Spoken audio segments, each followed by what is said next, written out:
Hey folks, Matthew Weiss here, WeissAdvice.com and Weiss Advice here on YouTube. In this video, I want to talk about a mix that I did for Necktunes that features Jeremih. It's a very, very interesting record because there's a lot of transformative mixing, which is kind of almost where sound design meets mixing, and it was also a very collaborative effort. The instrumental was done by Necktunes. He's very specific about how he likes things. I did the vocal treatment, and then after I submitted the mix prints, another artist was later added, and I don't know who mixed their vocals into the track, but there's like a whole nother vocal. And so you can hear this record and you'll hear a stark difference between Jeremih's vocals and Young John's vocals. The record is out. It's called Antisocial by Necktunes featuring Jeremih and Young John. And I want to go through the processing here because it's super, super interesting how things came about. So first of all, I'm going to play just what it ended up sounding like, more or less, so we can get a copyright flag on this. All I ever wanted was to stay home with your order, please, so watch some shit that you love. And that's all I ever wanted. That's till the end, social. Yeah. Is it too late to leave this party and all this bullshit that I hate? I don't know why I got invited anyway. And every time I turn around, I make that face. You know, the one I make. All I ever wanted was to stay home with your older piece, so watch some shit that you love. All I ever wanted is to wake up with you lying naked by your side is enough. I really like this song. I think this is a jam. Honestly, I would love to hear like a bunch of remixes to this, like a rock remix to this would be awesome. Anyway, neither here nor there. So that's kind of the end result. What's going on here is we've got Neck's almost final version of the record. It's not quite the final version of the instrumental. I printed all of my vocal stems and reverb returns and stuff like that. I sent them back to him so that he could then redo some of the instrumentation and some of the mix. And that's what you would hear. But I'm going to now go through and mute all of this stuff here. Yeah, let's mute down to here. Let's mute this. Let's mute this. And let's listen to what the original actually sounded like without the effects on there, because there's a lot of effects going on. Is it too late to leave this party and all this bullshit that I hate? I don't know why I got invited anyway. And every time I turn around, I make that face. You know, the one I made. All I ever wanted was to stay home with your older piece, so watch some shit that you love. So very, very transformative. Neck and Selassie, who does a lot of Neck's co-production and engineering, they sent me a bunch of references, and the references were all EDM references. EDM vocals almost get treated like synthesizers. The arrangements are very, very dense. There's a lot of bright tones that can clash with vocals, and so a lot of the times with EDM stuff, you're hearing some really, really heavy effects, some heavy compression, heavy EQ, stuff like that. So I'm going to turn on my effects here, and then I'm going to go through what got me here, because clearly there's a lot of stuff going on. Is it too late to leave this party and all this bullshit that I hate? I don't know why I got invited anyway.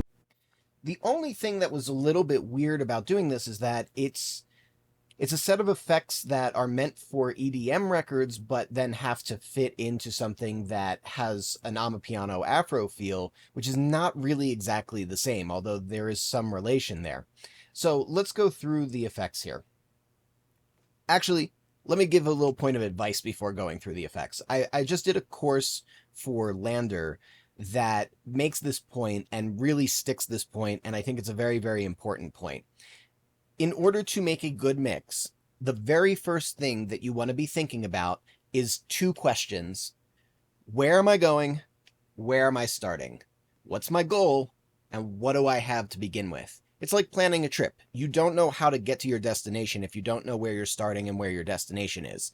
Now, how you get there is your personal style, but as long as you know where you're trying to go and what you're starting with, even without a map, if you just take enough time, eventually you'll get there because at least you know where you're going.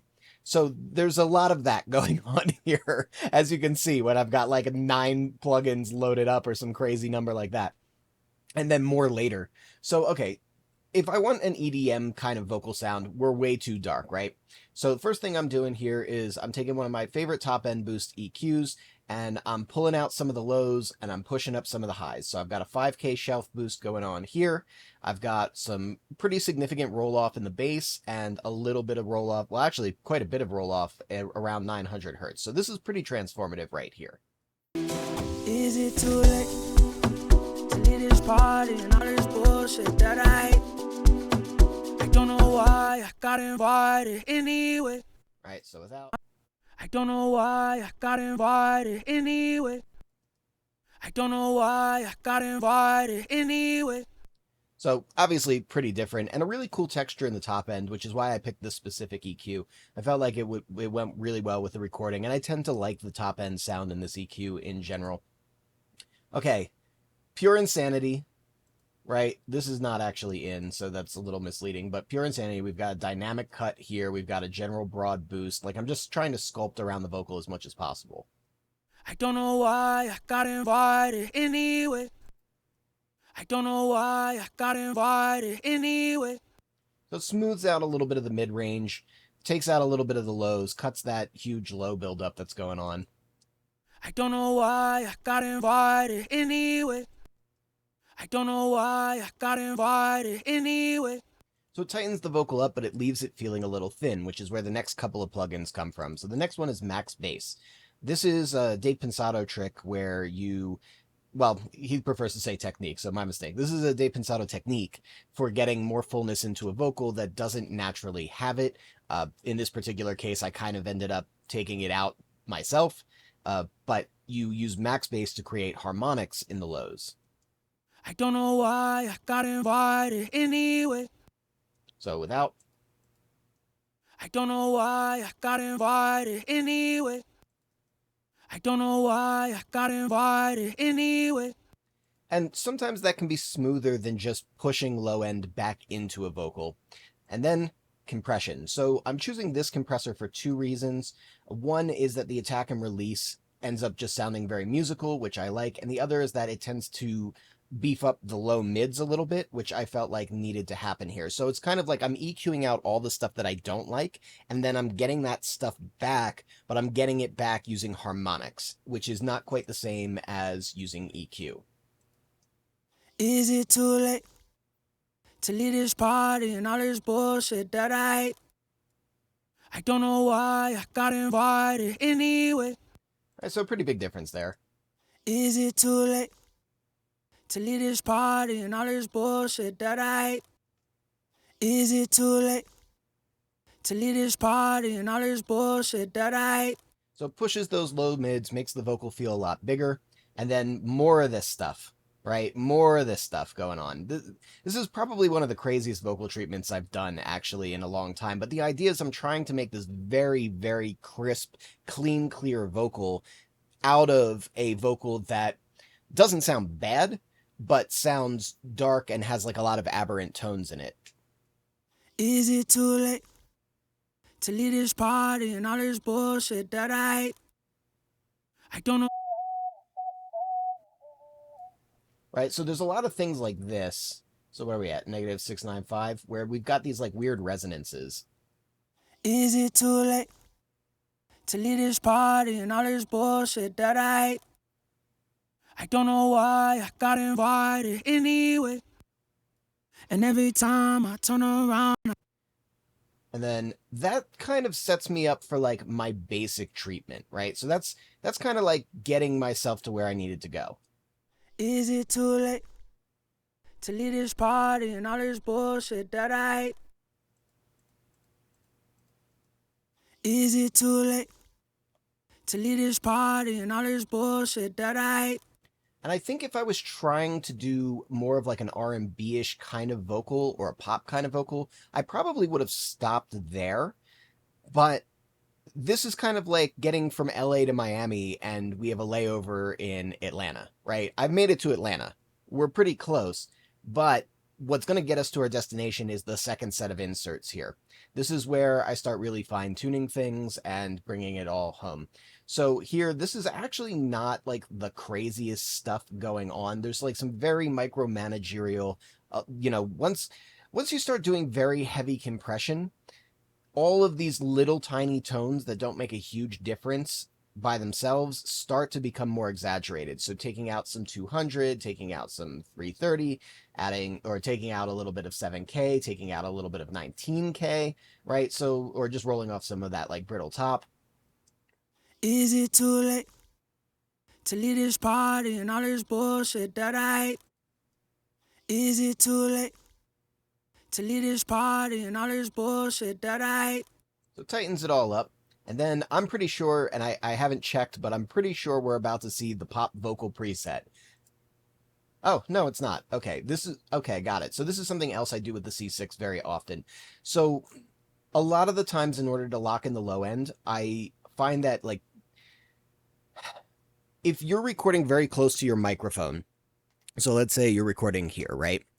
This little tiny bit of difference versus this little tiny bit of difference actually makes a pretty big difference in the low end. And if you're really close, basically the closer you are and the, less movement that you're doing becomes exaggerated, right? If I'm back over here and I'm doing this, like, 1 inch over to the right, over to the left, etc., it's not making a big difference. But if I'm right up on here and I'm doing this, all this kind of stuff, the low end is constantly fluctuating. And there's natural low-end fluctuation in the human voice. So when that's happening, this is a technique I use where I basically just squeeze the low end, all the proximity stuff, and then once it's all leveled out completely, I push a little bit of low end in to where I want to hear the amount of low end in the voice that I'm looking for. So here's the before and after. Is it too late to leave this party and all this bullshit that I hate? Is it too late to leave this party and all this bullshit that I hate? I don't know why I got invited anyway. So next we're doing some heavy compression. We're going to do Smart Comp. I find that Smart Comp, this is a Sonable plugin. This is probably the most transparent compressor that you can get. And if you want to do very heavy compression and you don't want to leave a lot of artifact, there aren't too many compressors that can really do this. This is pretty much the only one that I've found. Is it too late to leave this party and all this bullshit that I hate? I don't know why I got invited anyway. And every time I turn around, I make that face. Now we're starting to get that EDM style compression going, that EDM kind of like exaggerated, pushed high end, right? All those things that you're going to hear typically in an EDM record, you wouldn't typically hear in like an R&B or a pop record. And then the last one is over-the-top compression. This is kind of the finishing move. I might have even mixed into this. In fact, I'm pretty sure I actually mixed into this. But this is a very, very, very heavy, well, over-the-top multiband compressor. So I'm only using 20% of it, but I'll give you the before and after. You're not going to miss it. Is it too late to leave this party and all this bullshit that I hate? Is it too late to leave this party and all this bullshit that I hate? So here it is at 100%. Is it too late to leave this party and all this bullshit that I hate? It's like hyper compressed. All the noise starts coming forward, all that kind of stuff. So that was kind of like my EDM processing. It did end up a little bit on the strident side. So after I committed the processing, it ended up here, so lead vocals gets committed to lead vocals here, where I put on a de-esser, because it definitely needed that. And then I committed that, and in the revision session, Selassie and Necktunes pretty aptly pointed out that my sound had gotten pretty brittle. So I'm over here taking out some upper mids, just a little bit of upper mids around the 4K range, and I've got a Pultec type thing over here, where I'm actually cutting off above 15K. Is it too late to leave this party and all this bullshit that I hate? I don't know why I got invited anyway. And that seats it back down, and then we get this streamline of vocal. Now, the vocal is a little bit thin, but because of the hyper compression and the EDM style and all of the reinforcement that's going to come with the ambience in a minute, it ends up working the way it's supposed to work. Is it too late to leave this party and all this bullshit that I don't know why I got invited anyway. I like the thinness doesn't become as apparent once the vocal is in, and it actually kind of helps it seat well with all of the other sounds that are going to come about. I do want to point out one other piece of the treatment puzzle here, which is that on the main hook, I wanted to give it a little bit of extra tension. So I'll play it without this last compressor here. All I ever wanted was to stay home with your other piece of watch some shit that you love. And then here's with it. All I ever wanted was to stay home with your other piece of watch some shit that you love.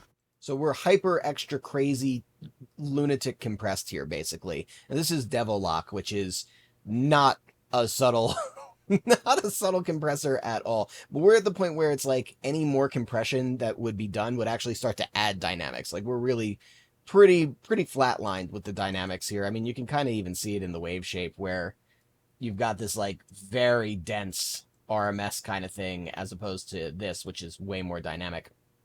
And then it's the same thing on the main hook. We end up with the de-esser, the little bit of cut to 4K, and then the roll off of the top end, the like low pass filter. So let's pull in our committed tracks now, and now let's start talking about the effect throws, because I think a lot of the sound and style comes from the effect throws, and there's a few things that are happening. So first of all, there is an exciter, and let's see. I guess in order to hear that correctly, I'll have to bring it in. But basically, the way the exciter works is I'm rolling off all the low end, and I'm using a linear phase high-pass filter. The reason I'm using linear phase is because this is being sent from the vocal and combined back with the vocal in parallel. And anytime you're doing that, it's a good idea to at least try linear phase, because if you are in minimal phase, you are going to create an aberrant frequency response where you're going to get not only the filtering up to the corner, but you're also going to get a dip around the corner, which can sometimes leave things feeling a little thinner than you want. From there, I tried Fresh Air, which is a Slate plugin. I didn't really like the result. I decided to go with the good old that I'm usually doing. Oh, there we go. So that's just a little bit of distortion, a little bit of saturation after the high pass, and then some compression. So it's basically like a stream of slightly harmonic high end, and it ends up sounding like this.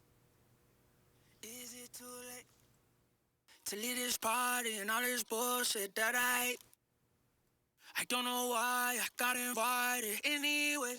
There's a little EQ on the back end. I'm taking down a little 10K and also doing that same cut that I ended up adding later. I just added it to all of the printed tracks because I had already printed it. And then when we hear it blended in, it's a very subtle difference, but it's still there. So here's without it. Is it too late to leave this party and all this bullshit that I don't know why I got invited anyway. With. Is it too late to leave this party and all this bullshit that I...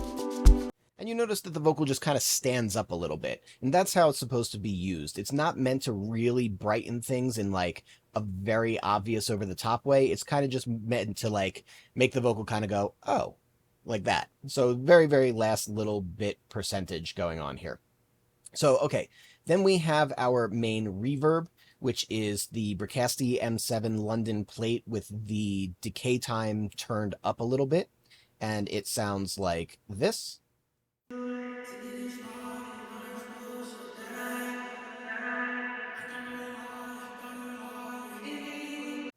And I have a couple of delay throws also feeding that. So you can see here on delay 2, I have a send to M7. So we're actually hearing that in the return.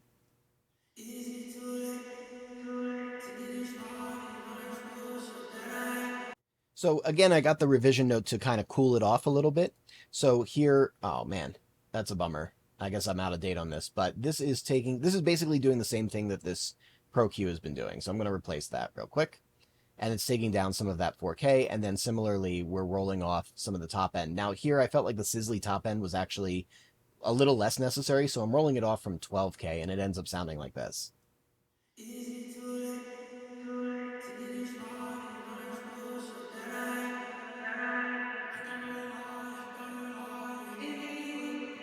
So it really sounds very similar, except for the sizzlies are gone, and it's a little bit less forward. It's a little bit smoother sounding.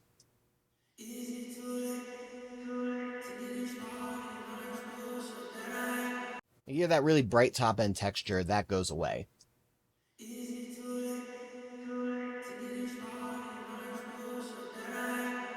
And then combined with the lead vocal, it sounds like this. Is it too late to leave this party and all this bullshit that I don't know why I got invited anyway. And every time I So it really smooths out the vocal. It starts bringing it together. The whole picture is starting to come into focus. Now, this is being combined with a second effect here, which is H delay on a quarter note ping pong, combined with a little bit of R-verb at 31%. So it is another delay that's also going through a reverb. And here's the sauce to it that makes it kind of EDM-ish. It's got a quarter note pump as well. So it's the whole thing, the reverb is not tailing consistently. So it becomes like kind of a delay verb hybrid thing. And it ends up sounding like this.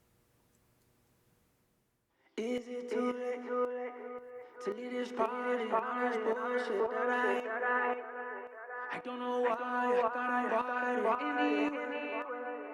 I really love this effect, especially on EDM records. So I'll show it one more time because I think it's something that you're going to want to just like rip off, maybe make your own version, maybe not. But basically the equation is this. It's a ping pong quarter note and usually taking out some top end in particular. Here I've got it filtered at 2K and I've got it high passed as well at 350 hertz, but there's usually some kind of filtering going on so that it's sort of telephonic, not like super telephonic, but like a little telephonic. And that's the first step here.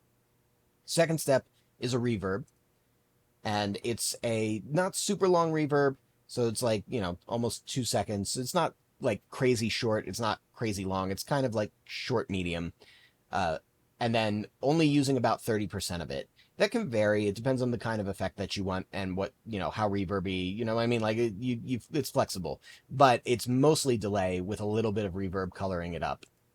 And then lastly, something like LFO Tool or Cable Guy's Volume Shaper doing a quarter note pump. And it's a pretty dramatic one, right? So it's like this exponential curve into a logarithmic curve. So it's like you hear the pump action in that first half of the window, and then there's still a little bit of pump going on in the back end. And this is actually the default for LFO Tool, which I think the guys over at X4 Records, they know EDM, like that's their bread and butter, so they defaulted it to like this so that you can really hear the pump going. So something like this, or some kind of an S-curve or something like that. And that's the equation, and I think it's a really, really cool effect. So if I bring that in now, our combined sound is this.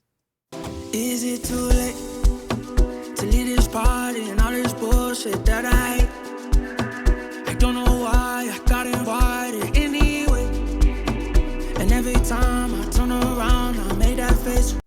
So it's a really cool effect, and if you blend it in just right, what ends up happening is you don't really hear the pump, but you feel a bounce, and that's the magic of it. It like really helps you to feel that quarter note bounce. Okay, and then the last effect is a delay throw, which is repeater on space delay, so it's like a space echo-y kind of thing with a little bit of EQ. Unfortunately, I'm out of date on this plugin because they won't give me they won't give me a sponsorship. But yeah, so that's the second delay, and I have the newer version of it, so this is a little bit dated now at this point, and it's just being done on throws, so just certain words being highlighted. Too late. Alright. Right, so we bring that in, and the whole picture comes together. Is it too late to leave this party and all this bullshit that I don't know why I got invited anyway. And every time So that all comes together, and then I decided to put on Kramer tape. This is something that Chino and Berna, the guys who work with Pitbull, do. They mix his vocals through Kramer tape, and I really like what they do with his sound. It's not something that I had done much, and I honestly, I still don't do it too often, but I thought it was really cool, so I figured I would give it a go just to see how it would sound, and it actually really did tie everything together. Is it too late to leave this party and all this bullshit that I hate? I don't know why I got invited anyway. And every time I turn around, I make that face. You know, the one I made. So it's kind of cool. It's subtle, but it does something that just gives it a little bit of like this kind of hazy, hashy quality that I thought was really nice. It worked like it almost feels like I'm looking at the vocal through a window on a rainy day. I'm sorry, some of my stuff makes no sense, but like that's kind of the feeling that it gave me. It felt very emo, which is, you know, what Jeremiah keeps saying over the record. Okay, so then we've got these oohs that start happening here. Uh, the session was sent to me with these kinds of effects on, and I ended up bypassing them. I didn't feel like it was really doing the ooze any favor. I ended up going for my own effects. Now, my own effects are kind of the first three things are sort of clean up and control, so some EQ, compression, a little bit more EQ that we will never know. But it's basically just cleaning things up and controlling it. So it sounds like this. So it started sounding like this.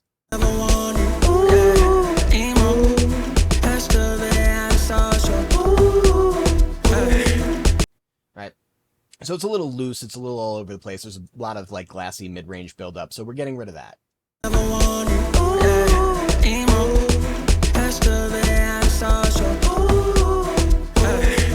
Also, 3 cheers for my out-of-date EFX that's also supposed to be on this.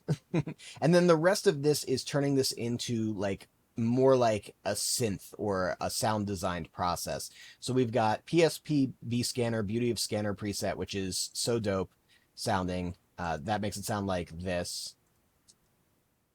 You hear that kind of Leslie effect? That's without, and here's with it turned up. So that's at half mix. There we go. So it's like a fluttery quality, which I think is kind of cool. Then metaflanger. Here's turned up.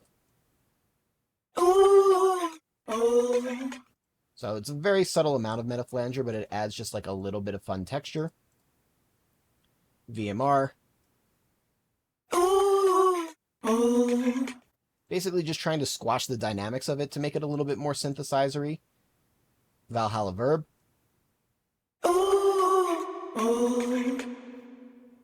Sometimes when it's part of the sound design, it's okay to add reverb as an insert. It's knowing the rules to break it in this case. And then if we just listen to all of it, I can't show you the EQ, obviously, but if we listen to it all together, we have a stem of it over here. And it ends up sounding like this.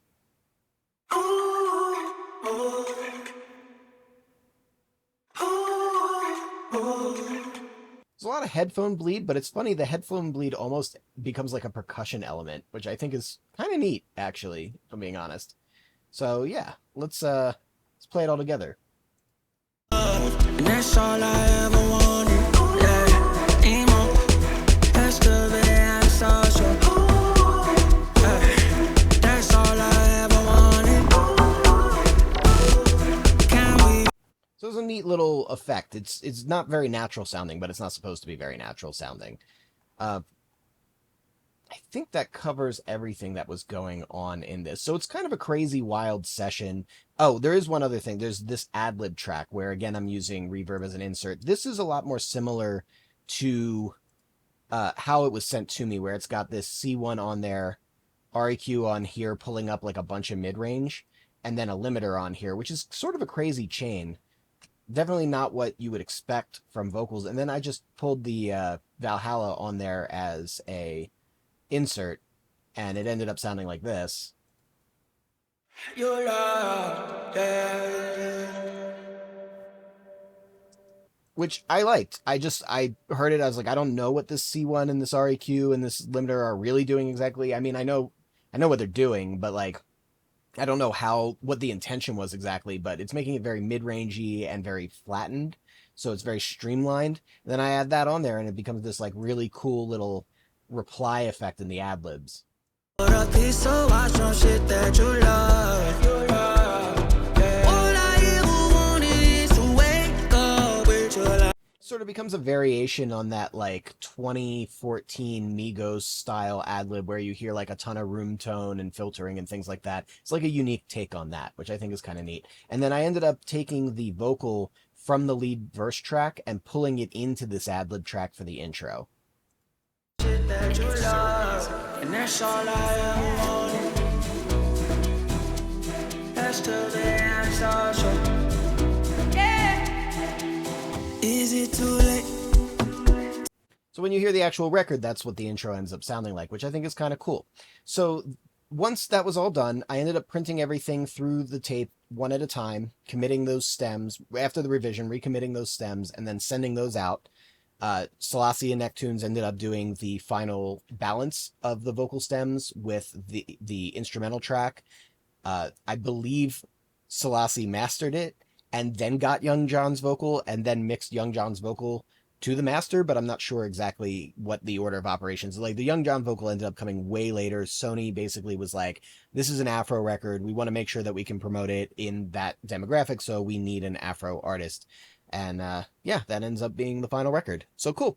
If you dig this video, hit that like button. If you want to catch more videos like this, then hit subscribe with the bell notification so you get notified. If you want to get in depth on how to mix, get weekly webinars, get access to all of my full-length tutorials, then you're going to want to join WeissAdvice.com. The link for that will be in the description below. And lastly, you know what we say here at Weiss Advice. We are musicians, sound is our instrument, and I will catch you next time.